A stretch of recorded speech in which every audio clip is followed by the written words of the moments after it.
அதற்கு முன்னதாக அண்மைச் செய்தி.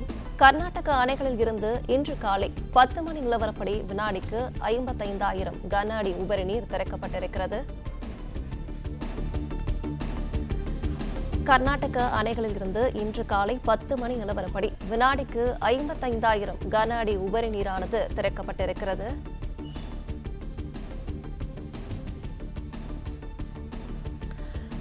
கர்நாடக அணைகளில் இருந்து இன்று காலை 10 மணி நிலவரப்படி வினாடிக்கு 55,000 கன அடி உபரி நீரானது திறக்கப்பட்டிருக்கிறது. இது தொடர்பான விவரங்களை வழங்குகிறார் நம்முடைய செய்தியாளர் வாசுதேவன். வாசுதேவன், வணக்கம். இது பற்றிய கூடுதல் விவரங்கள் என்ன பதிவு பண்ணலாம்? வணக்கம்.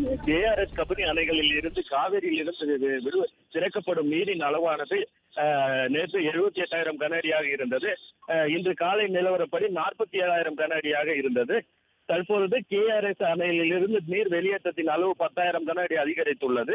அணைக்கு நீர்வரத்து 51,375 கன அடியாக இருக்கும் நிலையில் அணையில் இருந்து நீர் வெளியேற்றத்தின் அளவு 10,000 கன அடியாக அதிகரிப்பு. இதனால் கேஆர்எஸ் அணையில் இருந்து 10,000 கன அடியும், கபினி அணையில் இருந்து 40,000 கன அடியும், நுக அணையில் இருந்து 5,000 கன அடியும், ஒட்டுமொத்தமாக 55,000 கன அடி நீர் தற்போது திறக்கப்பட்டுள்ளது. இன்று காலை தற்போது 10 மணி நிலவரப்படி 55,000 கன அடி நீரானது வெளியேற்றப்பட்டு வருகிறது.